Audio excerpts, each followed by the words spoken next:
सच में life magical कर दिया है। ठीक है, हम और भी सब कुछ कर रहे हैं, बट मैजिक बुक ने जो वो एक हमें एसेंस पकड़ाया ना, शुक्राने वाला, hmm. That's amazing. Yes yes, वो एक हमारी ऐसी कड़ी है जो सबके साथ जोड़ भी देती है, और दूसरा वही एक फाउंडेशन है जिसके ऊपर हम टिके हुए हैं। और जितना भी हम सीख लो, बट फाउंडेशन हमारा जो स्ट्रॉन्ग घूम फिर के वहीं बनता तक आ ही जाते जाता हैं। है मैजिक बुक के साथ। हम्म। या, थैंक यू। Yeah. मुझे भी कल शाम से ना, नहीं, कल सुबह से हेडेक हो रहा था, तो आई डिसाइडेड कि मैं बस हेल्थ ग्रेटिट्यूड करूंगी और जस्ट खुद को बोलती रहूंगी कि नो आई एम हेल्दी, और हेडेक चला गया है। तो शाम को फिर वर्क के बाद आके घर पे फिर वो करा, और रात को सोते टाइम भी थोड़ा बहुत हो रहा था, तो फिर भी मैंने फिर वो मैजिक रॉक वहां रख दिया and just started doing gratitude, तो वो चला भी गया। And as soon as I started like like हाथ से उसको थोड़ा प्यार देने लगी और ग्रेटिट्यूड देने लगी, तो इंटेंसिटी बहुत कम होने लगी। Right away I felt it. Hmm. It's like a migraine type good. Of headache, वो नॉर्मल भी नहीं है, तो इट्स नॉट दैट कि ऐसे होता है, तो इट्स अ कम्प्लीटली मैजिक के वो हाथ और प्यार देने से इतना फर्क गिर जाता थोड़ा है। आपको अपनी लैंग्वेज अभी हम सब जैसे करते हैं वैसे करनी है। हाँ, कोई बात नहीं, I know you are new. I know. तो उसका नाम ही नहीं लेना है, बोलना है हेड में राइट, ब्रेकडाउन था। ब्रेक डाउन, हाँ हाँ, नो दैट आई और लर्न ये भी एक्चुअली। नहीं बोलना है कि हेडेक चला गया है। You are okay, still giving an energy to headache. So break तो डाउन ही कर बोलना है। ब्रेकडाउन नहीं, मतलब जब आप बोल रहे हो मैजिक हम्म रॉक पकड़ के, कि I am hmm. completely well, okay, my whole of my body is fully well and healthy, और जो भी पॉजिटिव चीजें बोली। अब पॉजिटिव मेरा ना बोलना है। काम है करेक्ट करना, इसलिए। हाँ हाँ, no no no, you correct me, क्योंकि वो ही जरूरी है ना, because that's why I am sometimes मुझे पता नहीं चलता है when I am going through something, I don't know what to do exactly. Yeah, but at least you are learning and you are implementing, that is most important. हाँ, So धीरे धीरे सब अपने आप, ये सब लैंग्वेज भी सच इतना, आप में मोस्टली आपकी फीलिंग्स इंपॉर्टेंट होती है, हम्म। बट वो बोलने में आता है तो फिर वापस वो आएगा, उसको एनर्जी मिलेगी, इसलिए। Okay, I make sure break down बोलना है। ओके, या या पॉजिटिव। राइट। चलो एकदम शुरू करते, लॉ ऑफ इंक्रीजिंग रिटर्न्स। तो लेट अस बिगिन क्या अवर एनालिसिस क्या थी क्या थी उनकी by theory showing how energy की? nature employs this law in behalf of tillers of the soil. Farmer carefully prepares the ground, then sows his wheat and waits while the law of increasing returns bring back the seed he has sown plus a many-fold increase. तो ये law of increasing return की बात कर रहे हैं कि जब farmer wheat का सीड डालता है तो क्या होता है, मेनी फोल्ड इंक्रीज होके वो रिटर्न बैक होता है। But for this law of increasing returns, man would perish because he could not make the soil produce sufficient food for his existence. There would be no advantage to be gained by sowing a field of wheat if the harvest yield did not return more than was sown. तो वो बोलते हैं कि law of increasing return, man would perish, क्योंकि वो soil में sufficient food produce नहीं कर पाया। और ये बिल्कुल भी एडवांटेज नहीं रहेगा अगर उसने जितना वीट डाला, अगर उससे उसको ज्यादा हार्वेस्ट नहीं मिला तो। यहाँ पे पेरिश का मतलब एग्जैक्टली डिसअपियर और हाँ, डिसअपियर वैसे होता है पेरिश का मतलब। जिंदा ही बट नहीं रह सकते। हाँ, बट यहाँ पे क्या होता है, लेट्स सी। खत्म हो जाना, वही। तो वो बोल रहे हैं कि वो मैन वुड पेरिश, यानी कि खत्म हो जाएगा अगर मैन, तो क्या होगा? मैन खत्म हो जाएगा, क्यों? बिकॉज कि वो सॉइल में सफिशिएंट फूड नहीं उगा पाया, तो उसका एग्जिस्टेंस ही नहीं रहेगा, वो ऐसा बोले। छाया जी, ये क्या है भैया? Mute yourself. ठीक है, मैंने म्यूट कर दिया, चलो। So there would not any advantage to be gained. With this vital tip from nature, which we may gather from the wheat fields, let us proceed to appropriate this law of increasing returns and learn how to apply it to the service we render, to the end that it may yield returns in excess of and out of proportion to the effort put forth. तो बोलते हैं कि यही nature में से ये tip लेके जो होता है व्हीट फील्ड के अंदर, उसी को लेके आज लॉ ऑफ इंक्रीजिंग रिटर्न्स को समझते हैं। एक तो how to appropriate this law, और कैसे उसको लर्न करके अप्लाई करना है हम जो सर्विस देते हैं उसके अंदर। तो एंड में क्या होगा, वो हमें और ज्यादा रिटर्न देगा out of proportion to the effort put for. जो आपने एफर्ट डाला है उससे कई गुना ज्यादा। तो बोलते, first of all let us emphasize the fact that there is no trickery or chicanery connected with this law. Trickery नहीं चलती यहाँ पे, यानी कि होता है ना कि चालाकी, जिसको हम हिंदी में बोलते हैं, वो यहाँ पे नहीं चलेगी। तो बोलते वो मुझे एम्फसाइज करना है यहाँ पे।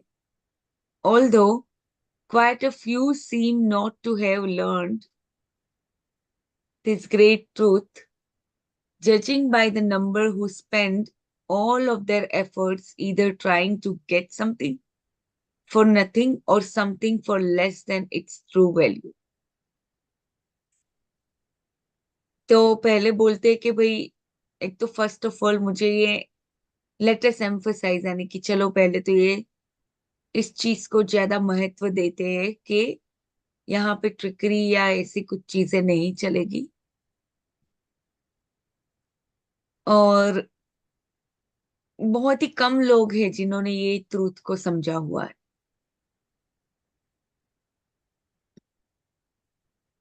कितने सारे लोग ऐसे होते हैं जो अपने सारे एफर्ट डालते हैं किसमें?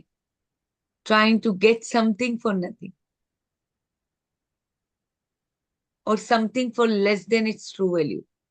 उसकी वैल्यू से कम में लेने की ही कोशिश में लोग अपना बहुत ज्यादा एफर्ट वेस्ट कर देते हैं। बोलते, it is to know such and that we recommend the use of law of increasing returns, for no such end is possible within the broad meaning of the word success.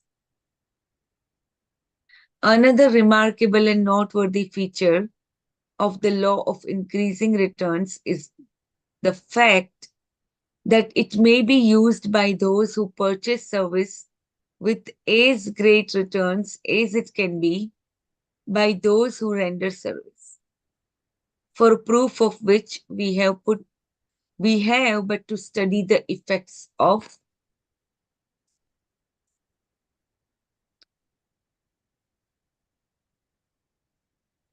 Henry Ford's famous $5 a day minimum wage scale, which he inaugurated some years ago. पहले ये पढ़ते हैं यहाँ पे। Ultimately, nothing matters very much. The defeat that seems to break your heart today will be but a ripple among the waves of other experiencing says experiences in the ocean of your life for the right. तो कभी कभी जो हार होती है, जो आपका दिल ब्रेक कर देती, तोड़ देती है, वो भी एक तरह का बहुत, जो आपके एक्सपीरियंसेस का जो ओशन है, लाइफ का ओशन है, उसके अंदर वो रिपल इफेक्ट डालेगा एक वेव की तरह।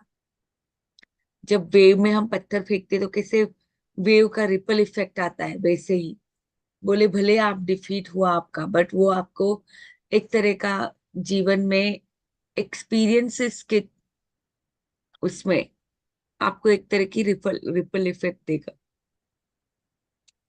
तो ये लॉ ऑफ इंक्रीजिंग की रिमार्केबल और नोटवर्दी फीचर एक और ये भी है कि it may be used by those who purchase service with as great returns as it can be by those who render service. For proof of which we have but to study the effects of. तो study effect करना बाकी है, but हमारे पास proof है, वो बोल रहे हैं। यानी कि यहाँ पे वो वही बोलना चाहते कि रिमार्केबल और नोटवर्दी फीचर क्या है लॉ ऑफ इंक्रीजिंग रिटर्न का।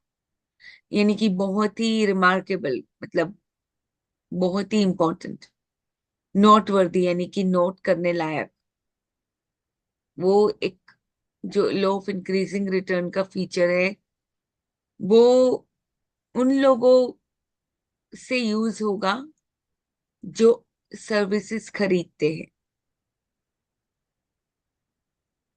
As a great returns as it can be by those who render service. दोनों ही साइड, यानी कि जो लोग रेंडर सर्विस करते उनकी साइड भी, और जो लोग परचेस करते हैं उनकी साइड भी, दोनों को ही लॉ ऑफ इंक्रीजिंग रिटर्न का रिमार्केबल और नोटवर्दी फीचर है ये, कि दोनों को ही फायदा होता है, दोनों यूज कर सकते हैं मतलब।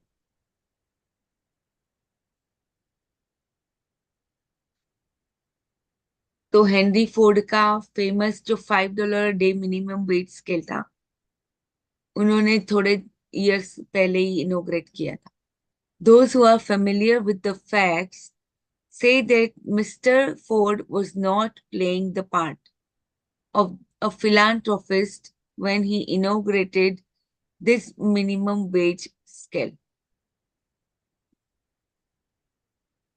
तो वो अब कोई फिलांथ्रोपिस्ट का पार्ट नहीं प्ले कर रहे थे जब ये उन्होंने ये एस्टैब्लिश किया, इनोग्रेट किया कि सबको मिनिमम $5 दिन का वेज जरूर देंगे, minimum. But to the contrary,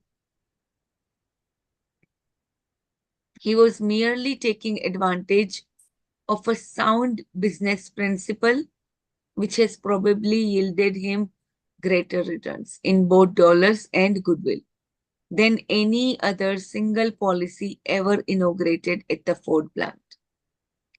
ये जो पॉलिसी थी इतनी ज्यादा उनको रिटर्न्स लेके आई है, डॉलर्स में भी और गुडविल में भी।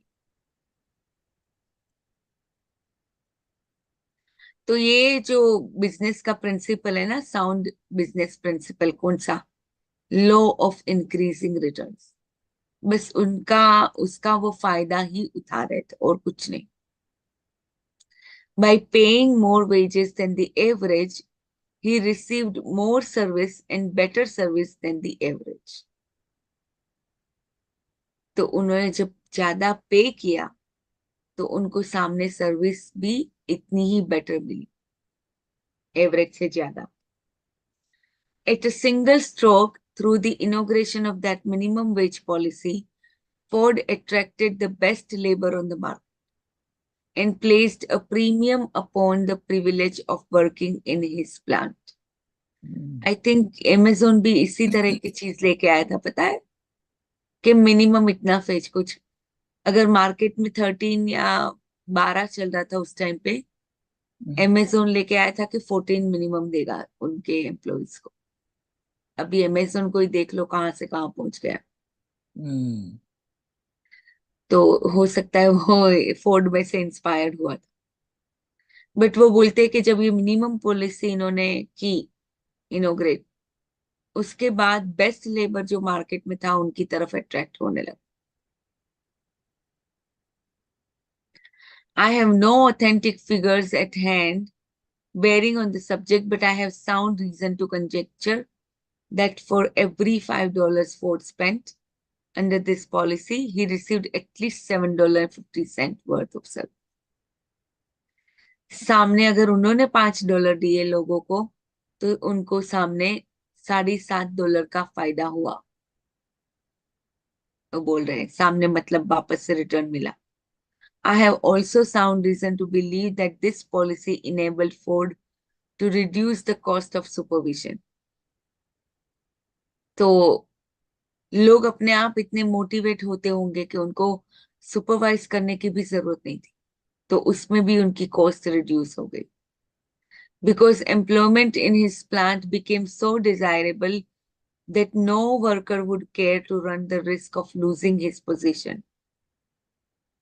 कोई भी अपनी पोजीशन को लूज नहीं करना चाहता था, तो वो खुद ही अपने आप ही इतना मोटिवेटेड रहता होगा. Losing his job by soldiering on the job or rendering poor service. कोई अपनी poor service देके अपनी जॉब को खोना नहीं चाहता था. Where other employers were forced to depend upon costly supervision in order to get the service to which they were entitled and for which they were paying, Ford got the same or better service by the less expensive method of placing a premium upon employment in his plant. तो जहां पे दूसरे employers were forced to depend upon costly supervision, तो लोगों दूसरे employer को बहुत costly supervision के लिए पैसे देने पड़ते थे, यहाँ पे उनको नहीं देने पड़े. जो यहाँ पे उनको जो सर्विस बिना सुपरवाइजर के मिल रही थी, यानी कि फोर्ड गॉट द सेम और better service. In fact, less expensive method of placing a premium upon employment in his plant. Marshall Field was probably the leading merchant of his time in Great Field Store in Chicago. तो अभी martial अभी भी चलता है. If you all, I don't know how many of you shop from there, but वो martial की बात कर रहे हैं. ये मार्शल फील्ड जिसने जो मार्शल का स्टोर खोला था शिकागो में सबसे पहले, यानी कि अभी जो ग्रेट फील्ड स्टोर है शिकागो में, वो एक मॉन्यूमेंट की तरह खड़ा है उसके लिए. To his ability to apply the law of increasing returns, a customer purchased an expensive lace vest at the field store but did not wear it. 2 years later, she gave it to her niece as a wedding present. The niece quietly returned the vest to the field store and exchanged it for other merchandise, despite the fact that it had been out for more than 2 years and was then out of style. यानी 2 साल के बाद return किया तो भी ले लिया उन्होंने. कि अब ऑफ कोर्स वो आउट ऑफ फैशन जा चुका था, कौन पहनेगा उसको, तब भी उन्होंने वापस ले ली. एक्सपेंसिव लेस का वेस्ट था जो फील्ड स्टोर से लिया था किसी लेडी ने, बट उसने नहीं पहना और दूसरे किसी को दे दिया, नीस को.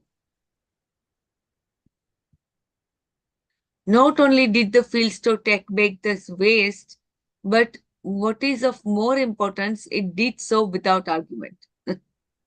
नहीं तो वैसे क्या होगा कि भाई आर्ग्यूमेंट तो चलेगा कि क्यों आप दे रहे हो, क्या प्रॉब्लम है, 2 साल हो गए या जो भी. वो बोलते कि कुछ भी आर्ग्यूमेंट नहीं और ले लिया उन्होंने.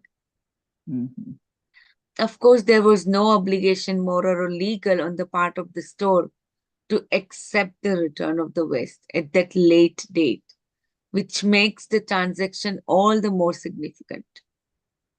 Of course, ऐसे कोई moral, legal कुछ obligation तो नहीं था वहां पे. कि भाई लेना ही पड़ेगा उनको, ऐसा तो कुछ था ही नहीं, मना भी कर ही सकते थे, तब भी उन्होंने लिया। The vest was originally priced at $50। अब उस टाइम पे कितनी महंगी थी $50 यानी। इनफैक्ट आज भी अगर $50 में लाते तो भी महंगी ही लगती है, बट उस टाइम पे तो डेफिनेटली $5000 की हो गई मेरे हिसाब से तो, अगर 10 गुना भी देखे तो, नहीं 10 गुना देखेंगे तो $500 की होगी। 500, हाँ। या तो the waist was originally priced at $50, and of course it had to be thrown on the bargain counter and sold for whatever it would bring. But the keen student of human nature will understand that the field store not only did not lose anything on the waist, but it actually profited by the transaction to an extent that cannot be measured in mere dollars. वो customer कितना loyal customer बन गया होगा, तो दूसरों को लेके आया होगा वो अलग। तो यहाँ पे बोलते कि उसने ले लिया वो $50 का, और काउंटर पे से बार्गेन काउंटर पे रख दिया कि भाई जितने में भी जाएगा जाने दो। बट ऐसा नहीं हुआ कि उन्होंने कुछ लूज किया, कुछ उन्होंने अपने वेस्ट के ऊपर तो कुछ नहीं लूज किया, साथ साथ में इन्होंने इतना प्रॉफिट किया उसी एक ट्रांजेक्शन की वजह से, जो खाली मियर डॉलर्स में तो मेजर भी नहीं की जा सकती, वो बोल रहे हैं। तो है ना, यहाँ पे जैसे सारे स्टोर्स है यूएस में जो चीजों को ले लेंगे वापस अगर आप करने चाहते हो तो आप अंदर से ही आपको इतना अच्छा फील होता है, आपकी कस्टमर की जो लॉयल्टी है वो स्टोर्स की तरफ बढ़ जाती है। The woman who returned the vest knew that she was not entitled to a rebate. Therefore, when the store gave her that to which she was not entitled, the transaction won her as a permanent customer. Of course, के हमें होगा ना कि यार हमारा 2 साल पुरानी चीज भी उन्होंने वापस ले ली। एक तो बात ये है कि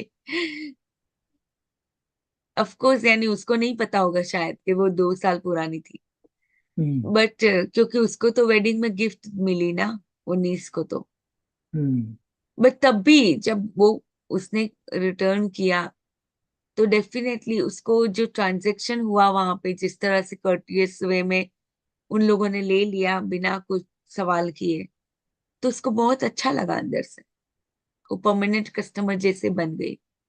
but the effect of the transaction did not end here. It only began, for this woman spread the news of the fair treatment she had received at the field store far and near. Of course, वो spread कर रही थी news को। It was the talk of the woman of her set for many days. Of course, हम वुमनों का ज्यादा ऐसा होता है राइट, कि हम लोग बहुत जल्दी किसी के भी साथ शेयर करेंगे दूसरी वुमन के साथ। And field store received more advertising from the transaction than it could have purchased in any other way, with 10 times the value of the West. Vest की 10 गुना पैसे देके भी अगर उन्होंने कोई अदर वे में कुछ एडवर्टाइजिंग की होती, उससे भी कई गुना ज्यादा उनको यहाँ पे रिसीव हुई एक ट्रांजैक्शन की वजह से। The success of the field store was built largely upon Marshall Field's understanding of the law of increasing return, which prompted him to adopt as a part of his business policy the slogan "Customer is always right." तो अभी तो देखेंगे तो कई सारे stores की यही philosophy होती है, मुझे लगता है कि कस्टमर इज ऑलवेज राइट, और कईयों की नहीं भी होगी।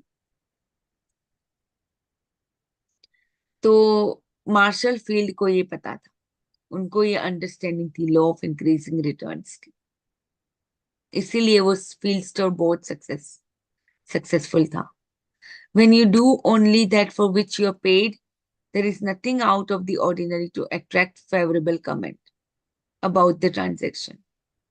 But when you willingly do more than that for which you are paid, your action attracts the favorable attention of all who are affected by the transaction and goes another step toward establishing a reputation that will eventually set the law of increasing returns to work in your behalf. For this reputation will create a demand for your services far and wide. Same चीज वो बता रहे हैं कि जब आप कुछ ज्यादा करते हो, ऑर्डिनरी से ज्यादा, तो क्या होता है, वो भी उसी तरह से आपको दूसरों से अलग कर देता है। और जब दूसरों से अलग करता है तो अपने आप फेवरेबल अटेंशन को अट्रैक्ट करता है लोगों का, एंड डेफिनेटली फिर वो एस्टैब्लिश करता है एक तरह की रेपुटेशन जो लॉ ऑफ इंक्रीजिंग रिटर्न को काम पे डाल देगी। Carol Downs went to work for W.C. Durant, the automobile manufacturer, in a minor position. तो कैरल डोन्स की बात कर रहे हैं, जो ये एक ऑटोमोबाइल मैन्युफैक्चरर के पास माइनर पोजीशन पे काम पे गई। He is now mister Durant's right hand man. अच्छा, वो बंदा था, यानी मैन था। ना वो उसका राइट हैंड मैन बन चुका है, the president of one of his automobile distributing companies. He promoted himself into this profitable position solely through the aid of law of increasing returns, which he put into operation by rendering more service and better service than that for which he was paid. तो minor position पे वो बंदा आया और कहाँ से कहाँ पहुंच गया, प्रेसिडेंट बना दिया उन्होंने। मिस्टर ड्यूरन ने उसको राइट हैंड बना दिया अपना। In a recent visit with Mr. Dawes, I asked him to tell me how he managed to gain promotion so rapidly. In a few brief sentences, he told the whole story. तो वो बोलते हैं कि मैं उनको visit करने गया mister dons को, और मैंने उनसे पूछा कि इतना जल्दी जल्दी उन्होंने कैसे प्रमोशन ले लिया। तो उन्होंने अपनी स्टोरी बताई। When I first went to work with Mr. Durant, said he, I noticed that he always remained at the office long after all the others had gone home for the day. I made it my business to stay there also. क्योंकि mister Durand बहुत ज्यादा काम करते तो वो भी बैठा रहता था ऑफिस के अंदर। Also, no one asked me to stay, but I thought someone should be there to give Mr. Durant any assistance he might need. तो उसकी देखो नियत क्या थी कि भाई वो बेचारे रहते, इतना देर तक काम करते, शायद उनको कुछ असिस्टेंस चाहिए होगा तो मैं दे सकता हूँ। Often he would look around for someone to bring him a letter file or render some other trivial service, and always he found me there ready to serve him. He got into the habit of calling on me. That is about all there is to the story. वो बोलते कि हमेशा वो, उनको फिर आदत ही हो गई, हैबिट हो गई कि वो मुझे ही हमेशा बुलाते थे। और यही है स्टोरी में, और कुछ नहीं है, बोल रहा है। He got into the habit of calling on me. इतनी आप, यानी कि वो बंदा अपने आप को इतना अवेलेबल रखता था वहां पे कि उनको बिल्कुल हैबिट हो गई उन्हीं के बारे में सोचने की और उन्हीं के बारे में बोलने की, उन्हीं को बुलाने की, वो हैबिट हो गई।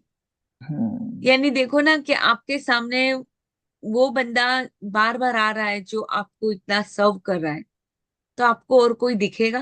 नहीं दिखेगा। आपके दिलो दिमाग पे कौन छा जाएगा? वही बंदा। तो यहाँ पे कुछ ऐसा ही हो रहा है। तो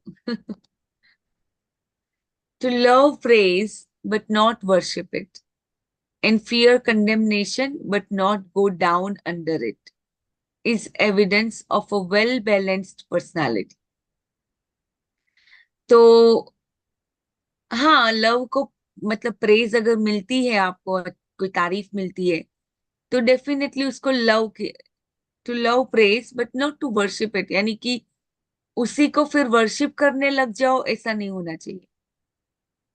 उसी तरह से फियर कंडेमनेशन, यानी कि कोई डांटे या कोई मना करे, उसके बारे में फियर करो, बट उसके इतने भी नीचे मत चले जाओ, हम्म क्योंकि वही है एक बैलेंस पर्सनालिटी का एविडेंस। यानी कि मोटा मोटा देखो तो जाने कि अच्छी अच्छी चीजें अपनी लाइफ में होती है, तब भी अपने एक लिमिटेड उसमें रहना, और जब कुछ बुरा हो रहा है तो भी इतना ज्यादा भी नीचे नहीं जाना, अपने आप को एक बैलेंस बना के रखना, तभी वो एक वेल बैलेंस्ड पर्सनालिटी हम अपने आप को बनाते हैं। यानी कि जब अच्छा अच्छा हो रहा है, लोग प्रेस कर रहे हैं, बहुत हम फेमस हो गए, तब भी अपने आप को वो वर्शिप करने की जरूरत नहीं है। हाँ, प्यार करो बट वर्शिप मत करो उस टाइम प्रेस को, यानी उसके इतने भी दीवाने मत हो जाओ। हम्म उसी तरह से जब गिरते हो और डिफीट होती है लाइफ में, या कुछ भी बुरी चीज से होती है, कोई कोई आपका बहुत ही बुरी तरीके से प्रेस का जो अपोजिट होगा, यानी कि बुरी तरीके से आपके बारे में बुरा बोलता है कोई, तो उसके बिल्कुल नीचे भी जाने की जरूरत नहीं। तो वही एक वेल बैलेंस्ड पर्सनालिटी का एविडेंस होता है।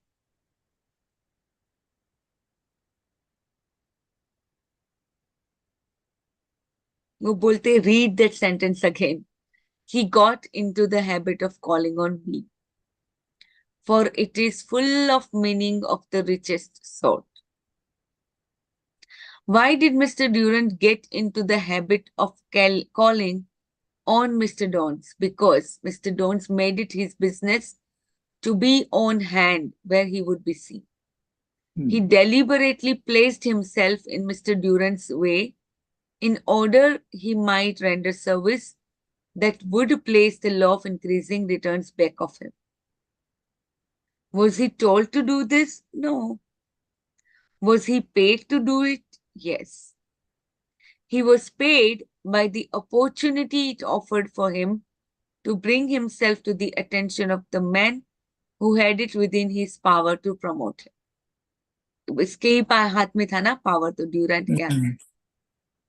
हम्म तो उसने अपने आप को वहां पे ऐसी जगह पे रखा कि वो बंदे के साथ, उसके अटेंशन के साथ, कि जिसके पास वो पावर है प्रमोट करने के लिए। तो ऑफ कोर्स इनिशियली अगर आप देखते हो कि ना तो उसको एक्स्ट्रा सैलरी मिल रही है, ना तो किसी ने बोला है उसको यहाँ पे एक्स्ट्रा आवर्स बैठने के लिए, तब भी वो बैठा। उसको पता है या नहीं पता है लॉ ऑफ इंक्रीजिंग रिटर्न्स का, बट वो अपनी ज्यादा अच्छी सर्विस वहां पे उसने रेंडर की बिना कोई एक्स्ट्रा मिले। बट उसको पता होगा कि हाँ, यही एक बंदा है जो मुझे प्रमोशन दे सकता है। We are now approaching the most important part of this lesson because this is an appropriate place at which to suggest that you have the same opportunity to make use of the law of increasing returns that Mr. Dones had, and you can go about the application of law in exactly same way that he did, by being on hand and ready to volunteer your services in the performance of work which others may shirk because they are not paid to do it. वो बोलते कब हम ये lesson का बहुत ही important part जो है उसको अप्रोच करने जा रहे हैं, उसके नियर जा रहे हैं, बिकॉज ये एक अप्रोप्रिएट प्लेस है जहाँ पे ये चीज हम increasing law of increasing returns. तो यू है, यानी वो बोल रहे कि आपके पास भी सेम अपॉर्चुनिटी है जो मिस्टर डॉन्स के पास थी। और आप ये इसके एप्लीकेशन को अपने डे टू डे में एप्लीकेशन को ला सकते हो, वैसे ही जैसे उन्होंने किया। यानी कि हमेशा तैयार रहना, जहां पे भी आपकी वॉलंटियर करने की जरूरत है सर्विसेज को दे देना, वहां पे तैयार रहना। हो सकता है दूसरे कोई भी रीजन की वजह से मना करे वहां पे, क्योंकि ऑफ कोर्स वो सोचते कि हम पेड नहीं है तो हम क्यों करें। Stop, don't say it, don't even think it is it if you have the slightest intention of springing that old tire worn phrase entitled but my employer is different। पहले ही वार्न कर रहे कि ऐसा बोलने की जरूरत भी मत करना। स्लाइटेस्ट भी इंटेंशन मत रखना कि नहीं मेरा एम्प्लॉयर तो जुदा है, डिफरेंट है, या मेरा एम्प्लॉयमेंट ही डिफरेंट है, या कुछ भी इस तरह। Of course he is different, all men are different in most respect, but they are very much alike in this, they are somewhat selfish। सारे मेन भले डिफरेंट हो गए बट इस चीज में तो वो सेम ही होते हैं। In fact, they are selfish enough not to want a man such as Carol Downs to cast his lot with their competitor. And this very selfishness may be made to serve you as an asset and not as a liability। ऐसे लोगों को वो रखना चाहेंगे कि भाई मेरे computer के पास ना चला जाए, इसलिए वो सेल्फिश होते हैं ऐसे लोग, एम्प्लॉयर्स। और वही सेल्फिशनेस है जो आपको एक एसेट की तरह ट्रीट करेगा, ना कि लायबिलिटी की तरह। You have the good judgment to make yourself so useful that the person to whom you sell your services cannot get along without you। आप अपने आप को इतना यूजफुल बना दो उनके लिए कि वो आपके बिना काम ही ना कर सके। One of the most advantageous promotions I ever received came about through an incident which seemed so insignificant that it appeared to be unimportant। One Saturday afternoon, a lawyer whose office was on the same floor as that of my employer came in and asked if I knew where he could get a stenographer to do some work which he was compelled to finish that day। तो वो अपना बता रहे हैं कि उनको जब एक मोस्ट एडवांटेजियस प्रमोशन जब उनको मिला था, तो अपना इंसिडेंट बता रहे कि कब वो मिला था। हो सकता है कि आपको भी वो इनसिग्निफिकेंट लगे, अनइम्पोर्टेंट लगे, बट यानी वो बता रहे कि देखो उसी में से उनको एक मोस्ट एडवांटेजियस प्रमोशन मिला था, वो इनसिग्निफिकेंट लगने वाले इंसिडेंट में से। तो बोलते हैं कि एक सैटरडे आफ्टरनून में एक लॉयर जिसका ऑफिस वही फ्लोर पे था जिसका इनका एम्प्लॉयर का था, वहां पे वो आया बंदा और पूछने लगा कि क्या कोई स्टेनोग्राफर मिल सकता है कि जो, क्योंकि उसको कुछ काम था जो उसी दिन उसको फिनिश करना था।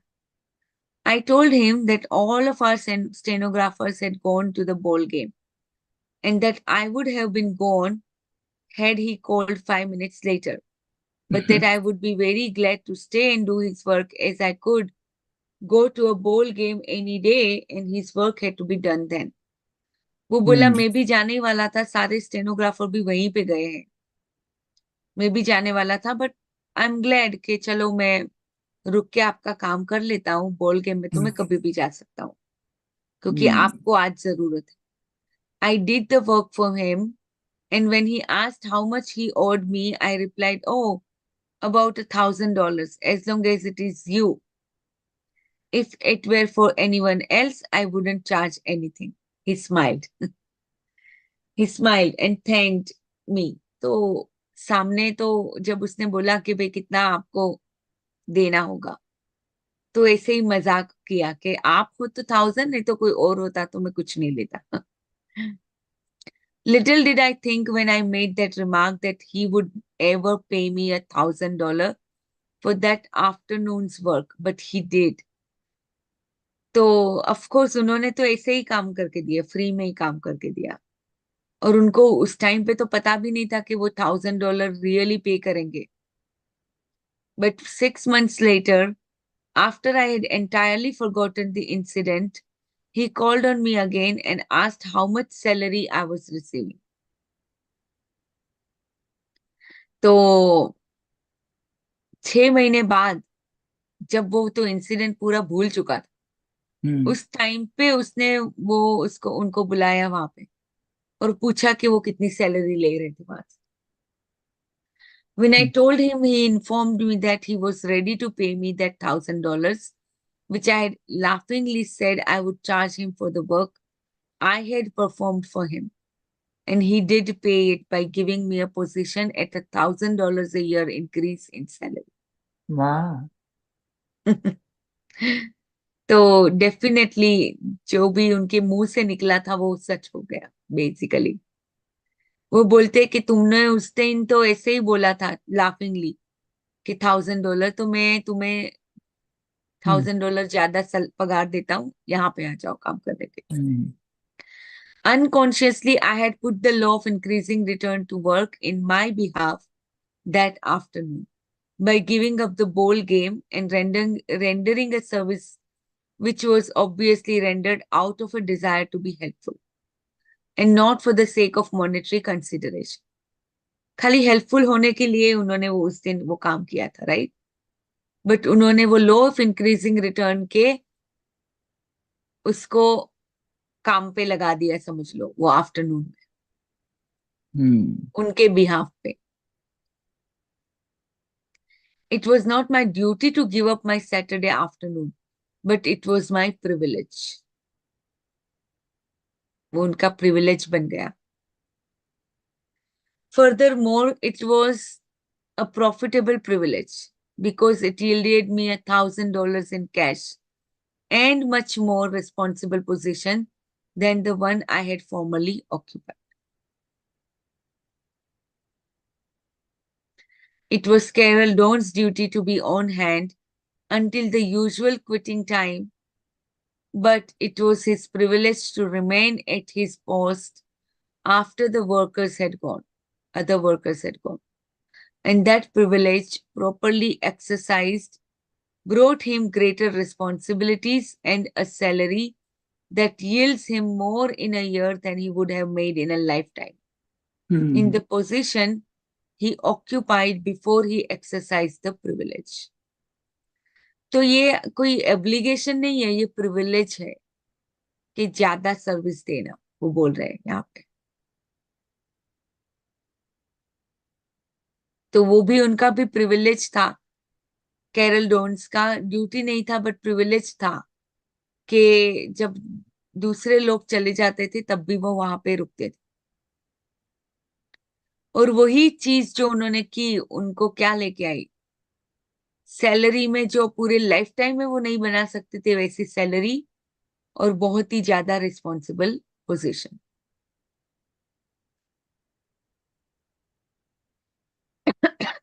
I have been thinking for more than 25 years of this privilege of performing more service and better service than that for which we are paid.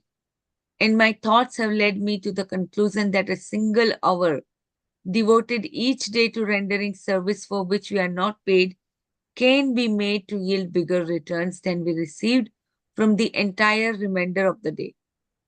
1 घंटा भी खाली ज्यादा देते हैं तो भी वो आपको बहुत कुछ रिटर्न में वापस लेके आ सकता है, वो बोल रहे हैं.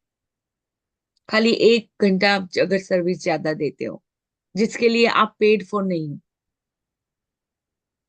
The educated man is the man who has learned how to get everything he needs without violating the rights of his fellow men. Education comes from within.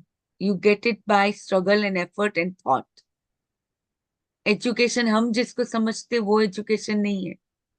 Educated man वो होता है जो अपने फेलो मैन के rights को violet किए बिना वो सब कुछ पाता है जो उसको चाहिए.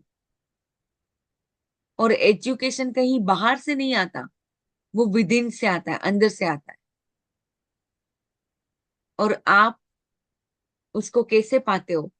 वो स्ट्रगल करके, वो एफर्ट डाल के, वो थॉट डाल के, वो विचार हम्म करके. ऐसे ही नहीं आता education.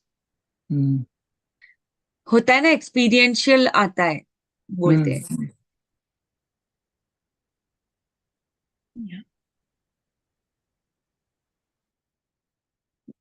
The day during which we are merely performing our duty.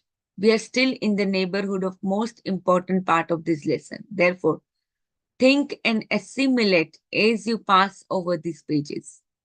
तो आप अपने बारे में भी सोचना शुरू कीजिए, वो बोलते हैं. अब हम उसको इकट्ठा करते जा रहे हैं ये पूरे लोग. The law of increasing returns is no invention of mine, nor do I lay claim to the discovery of the principle of rendering more service and better service than paid for. As a means of utilizing this law, I merely appropriated them after many years of careful observation of those forces which enter into the attainment of success, just as you will appropriate them after you understand their significance. तो बोलते हैं ये कोई मेरा invention नहीं है. इसके discovery का जो प्रिंसिपल है उसका मैं कोई क्लेम भी नहीं कर रहा हूं. As a means of utilising this law, वो बोलते कि मैंने बस उनको अप्रोप्रिएट किया और इतने सालों का केयरफुल ऑब्जर्वेशन के बाद जब उनको सक्सेस मिली तो उनको और उसका सिग्निफिकेंस हमेशा समझ में आया. Just as you will appropriate them, यानी आप खुद भी उसका इंपॉर्टेंट तब समझोगे जब आप उसको अप्लाई करने लगो. और जब आपको खुद को सक्सेस मिलेगी. You might begin this appropriation process now by trying an experiment which may easily open your eyes and place back of your efforts powers that you did not know you possessed. तो अभी जब आप अपने आप को इस तरह से एक एक्सपेरिमेंट में ला सकते हो जहां पे वो आपकी आंखें खोल देगा और आपके हाथ में वो पावर रख देगा जो आपके पास पहले नहीं था. Let me caution you, however, not to attempt this experiment in the same spirit in which a certain woman experimented with biblical passage, which said something to the effect that if you have faith the size of a grain of mustard and say to yonder mountain, हमने कल जो एक वो quote पढ़ा था उसके बारे में, mountain be removed to some other place, it will be removed. यानी कि अगर वो होता है ना कि जब आप फेथ डालते हो, भले ही ग्रेन जितना ही फेथ, पूरा का पूरा माउंटेन आपके लिए रिमूव किया जाएगा, कहीं और प्लेस किया जाएगा, बोल रहे. This woman lived near a high mountain that she could see from her front door. Therefore, as she retired that night, she commanded the mountain to remove itself to some other place. Next morning, she jumped out of bed, rushed to the door and looked out, but lo, mountain was still there. Then she said, just as I had expected, I knew it would be there. तो woman की बात कर रहे कि मुझे पहले से ही आपको क्वेश्चन करना है कि ये इस स्पिरिट के साथ मत अटेम्प्ट करना. जो सर्टेन वुमन एक्सपेरिमेंटेड, वो वुमन क्या एक्सपेरिमेंट कर रही है? बिब्लिकल पैसेज जो बाइबल में लिखा हुआ था. बाइबल में क्या लिखा था कि अगर आपके पास ग्रेन ऑफ मस्टर्ड जितना भी अगर साइज का फेथ है वो माउंटेन के माउंटेन्स को हटा सकता है, वो हम्म, आपके लिए रिमूव हो जाएगा। तो वो रात हम्म, को बोल बोल के सो रही है कि मैं सुबह उठूं तो यहाँ से माउंटेन हट जाए। वो बिगर माउंटेन के पास रहती थी। तो वो समझी नहीं यहाँ पे वो माउंटेन हम्म, क्या मतलब। तो आप भी हम्म, ऐसे ही बिगर, यू नो, यानी कि आप भी वो सेम स्पिरिट में मत चले जाना, ये अटेम्प्ट करने के लिए वो बोल रहे हैं, हम्म, पहले से ही हम्म, क्वेश्चन कर रहे हैं। Just as I had expected, I knew it would be there. I'm going to ask you to approach this experiment with full faith that it will mark one of the most important turning points of your entire life. वो बोलते हैं आप इस तरह से approach कीजिए, full faith के साथ, कि वो आपके लिए इतना ज्यादा इंपॉर्टेंट टर्निंग पॉइंट होगा आपकी life. I am going to ask you to make the object of this experiment the removal of a mountain that is standing where your temple of success should stand, but where it never can stand until you have removed the mountain. तो यानी कि mountain, यानी कि वो वाले mountain की बात नहीं करते जो रियल माउंटेन। हम्म, यहाँ पे जो आपके सक्सेस के आगे जो बड़ा वाला माउंटेन खड़ा है, कोई जो भी होगा, वो रोड ब्लॉक जिसको आप बोल हम्म, सकते हो, वो रोड ब्लॉक जो भी होगा उसको रिमूव करेगा। हम्म, क्योंकि सक्सेस तब तक आपको नहीं मिल सकती ना जब तक आपने वो हटा नहीं दी। वो बोल रहे हैं वो road block. Hmm, you may never have noticed the mountain to which I refer, but it is standing there in your way just the same, unless you have already discovered and removed. तो वो वहीं पे खड़ा है आपके सामने, जब तक आप खुद उसको रिमूव नहीं करते और डिस्कवर नहीं करते, खास तो पहले तो। क्योंकि होता है ना, डिस्कवर भी करना भी हमारा ही काम है कि भाई मेरे सक्सेस के आगे कौन सा माउंटेन खड़ा है जिसको मुझे रिमूव करने की जरूरत है। And what is this mountain, you ask? It is a feeling that you have been cheated unless you receive material pay for all the service you render. हम्म, वो फीलिंग कि यार मैं तो चीटेड हूं, मैं तो इतना काम करता है, बोलते हैं ना लोग, कंप्लेन करते हैं, मैं तो हम्म, इतना काम करता हूँ, इतना काम करता हूँ, बट सामने मुझे वो रेम्यूनरेशन नहीं मिलता। वो आपकी फीलिंग है जो आपके आड़े एक माउंटेन की तरह खड़ी है, एक रोड ब्लॉक बन के। That feeling may be unconsciously expressing itself. Of course हमने अब तक कितना सब कुछ सबकॉन्शियस माइंड ये वो पढ़ा है, तो वो यहाँ पे भी वो सेम चीज लागू हो रही है कि वही आपका जो फीलिंग होगा वो अपने आप को अनकॉन्शियसली एक्सप्रेस करेगा बाहर। और वो ही है जो आपके टेम्पल ऑफ सक्सेस को, उसके वेरी फाउंडेशन को ही डिस्ट्रॉय कर देता है in the scores of ways that you have not observed. तो इट्स ऑलरेडी 7 o'clock, तो इसको यहीं पे हम आज फिनिश करते हैं। एनीबडी हैज एनी शेयरिंग और एनीथिंग? ये कल ही पढ़ते हैं, आधा पूरा पेज बाकी है।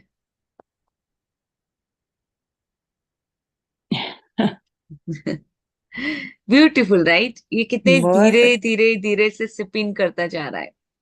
जब मैंने थिंक एंड ग्रो रिच में भी ये इस तरह की चीजें पढ़ी थी, बट वहां पे इतना ज्यादा नहीं था इतना। फिर साइंस ऑफ गेटिंग रिच में और कई सारी बुक्स में आई थिंक पढ़ा होगा। इकिगाई में भी शायद पढ़ा था कि ज्यादा देना है जो हमें मिल रहा है उसके सामने। हम्म, वो मैंने देखा कि हाँ, मेरी लाइफ में मैं धीरे धीरे धीरे उसको इम्प्लीमेंटेशन में लाती गई, अपने काम में या जहां पे भी। हम्म, और मुझे लगता है कि वो कितना ब्यूटीफुली ये बुकों ने हमारे अंदर उसको सिंचा है, थोड़े हम्म, थोड़े थोड़े टाइम से। हम्म, तो दैट इज लवली। कि देना देना, देने का भाव, हमेशा देने का भाव, हम्म, ज्यादा देना है, ज्यादा देना है जो मिल हम्म, रहा है उसके सामने। यस। ऑल राइट, अगर कुछ नहीं है तो आज हम इसी यहीं पे कंक्लूड करते हैं। आज मैं भी लेने वाली हूँ एक सेशन वापस फॉरगिवनेस और पेरेंट्स के ग्रेटिट्यूड के लिए, हाँ, ईस्टर्न टाइम 11:30 बजे। जो भी ईस्टर्न जो फुल मून टाइम। रिट्रीट चल रही है ना, ऑनलाइन रिट्रीट चल रही है फुल मून, उसमें ओके। इंडिया के 9 बजे, यानी मेरा लास्ट सेशन होगा। तो 11 बजे अपने यहाँ के। यहाँ के 11 बजे, ओके, नहीं 11:30 बजे। 11:30, ओके। रात हमारे को 10। दिन में। नहीं, ड्यूरिंग दिन में, दिन में, दिन में। इंडिया अभी में के रात है, दोपहर। यहाँ पे दिन है। आप वो लिंक शेयर करोगे यहाँ पे? हाँ, मैंने कल ही शेयर की अपने ग्रुप ओके, में। मैं मेरे एक फ्रेंड को फॉरवर्ड करने वाली हूँ। ठीक है, वो अभी भी चल ही रहा है, सब लोग पूरा दिन कर रहे हैं आज। ओके। ओह 4 AM से 10 बजे तक चल रहा है इंडिया के टाइम। ठीक है, अभी फॉरवर्ड कर दो, अभी से वो सुन सकते हैं। मैं अभी फॉरवर्ड उसको। अच्छा, अभी चालू है वो पूरा? चालू है, पूरा दिन चालू होने वाला था। पता नहीं, वाह। 4 AM से चालू है। रिकॉर्डिंग है, मैं मिस करी वो पूरा है। हाँ, यूट्यूब पे है, शुक्राना ग्रेटिट्यूड एजुकेशन की यूट्यूब पे है। और कौन करा रहा है ये? हम सब वॉलंटियर्स। अच्छा, वाह। या हम्म। वो वैसे आश्मिन मैम के ग्रुप में है हम लोग, तो आश्मिन मैम का ही आइडिया था। वो हम्म, या अमृतसर में है ना आश्मिन मैम, अच्छा। तो मैंने किया उन्होंने और लिखा वहां पे कि चलो ये ऑनलाइन रिट्रीट करते फुल मून के लिए। कितना हम्म। अच्छा, आइडिया उन्हीं का था। हम्म। Very nice. या अभी भी फिर लगाया तो आ सबने जाएगा अपना कुछ अपना ना कुछ। टाइम स्लॉट ले लिया, हम सबने अपना अपना टाइम स्लॉट ले लिया, वाह। जितने भी लोग। आज तो उज्जवल जी भी आई हैं। या आई सी उज्जवल जी को। कैसे हैं हेलो आप? उज्जवल जी, ऑडियो आपको ऑन करो। अनम्यूट करके बोलिए। She hasn't forgotten how to do it. हाँ, उनका वो बोल तो रहे हैं, थोड़ा दिखाई भी दिया, बट वो सुनाई नहीं दे रहा हाँ देखो है वो, पर सुनाई नहीं दे रहा। उज्जवल जी ऑडियो ऑन करो, है। हाँ। और कैमरा भी। कैमरा तो ऑन है, पर फेस नहीं दिखाई दे रहा है आपका। या हाँ, अब कुछ चीज चेंज कर रहे हैं। She can hear us. Right right, she can hear अस। हाँ देखो, अब फेस अभी दिखाई दिया। दिखाई दे रहा है, फेस दिखाई दे ऑडियो अभी तक ऑन नहीं हुआ है। हाँ, धन्यवाद आप सब लोगों को। रहा है। हम्म। धन्यवाद, आपका भी धन्यवाद यहाँ पे आने के लिए। कभी कभी आज नींद खुल जाती है तो लगा लेती हूँ, मैं रिकॉर्डिंग सुन लेती हूँ कभी कभी, अच्छा अच्छा, how nice, hmm. Very nice. She had a thank very you, big breakdown, but now they are all recovering very well. Very Her husband is nice, recovering very well. Very good, very good, how It's nice. been going on since March, and now it's getting better. Very good, very good. Yes. बस यही gratitude का धागा पकड़ के रखो, हाँ अपने जी, आप, हाँ यही है। अपने बहुत आप अच्छा, ऊपर। यस, बहुत अच्छा लगता है, ग्रेटिट्यूड करते हैं तो थोड़ा सा रिलीफ मिल जाता है, ऑटोमेटिक माइंड चेंज हो जाता है। ये तो मैंने भी अनुभव किया वैसे, हाउ नाइस। प्रतिमा जी ने आपको एकदम हाथ पकड़ पकड़ के सिखाया। हाँ जी, हाँ जी। Right, how nice. वही, अपनों का साथ मिलता है, और वो जब हाथ पकड़ के सिखाते हैं तो और अच्छे से हम सीख पाते हैं। हाँ, बिल्कुल बिल्कुल। राइट, ये- very good, very good. Yeah. और आज फुल मून है तो अपनी एनर्जीज को हाई रखिए सब लोग, जितना हाँ, हो सके अपने आप को ग्रेटिट्यूड में रखिए, Mm, अपने आप को पॉजिटिविटी में रखिए, तो और mm, उसका रिपल इफेक्ट भी होता है, और रिपल इफेक्ट तो है ही, बट वो कई गुना बढ़ जाता है फुल मून के टाइम पे, right, तो right. वो भी है। सो अच्छा, या very nice. यस, आज मुझे कहीं वही बहुत बार मेरे बारिश से ही मून दिखाई दे रहा था, बंद हो गया, हम्म थोड़ा उसका पोजीशन अलग चेंज होते हैं, हाँ चेंज आई हुआ, नो। हाँ, या हमारे यहाँ भी बट वही दिखाई होता है। दे रहा था मून। तो जैसे मुझे लगता है मून मेरे सामने खुद ही आता है, सामने आके बताता है देख मैं यहाँ पे हूँ, तू मुझे हम्म प्रेस नहीं कर रही है आज, तू मुझे देख नहीं रही है करके। या मैं बोलती हूँ नहीं नहीं, आप हमेशा मेरे पास हो, मेरे साथ हो। हम्म ब्यूटीफुल ब्यूटीफुल, ठीक है, चलो फिर कल मिलते हैं वापस। ऑल राइट, चलिए लॉट्स क्या of love light in abundance. मैं चलिए वापस डाल देती हूँ ग्रुप में, अगर आप लोगों ने अनदेखा किया हो तो। सब लोग आजकल बहुत अनदेखा करते हैं। मैं वापस डाल देती हूँ ग्रुप में वो हम्म, फुल मून का, तो आप लोग अटेंड कीजिए, ठीक है। उसमें आई नहीं थिंक यूट्यूब की भी लिंक होगी, नहीं तो मैं देखती यूट्यूब की भी लिंक डाल देती हाँ हूँ। All right,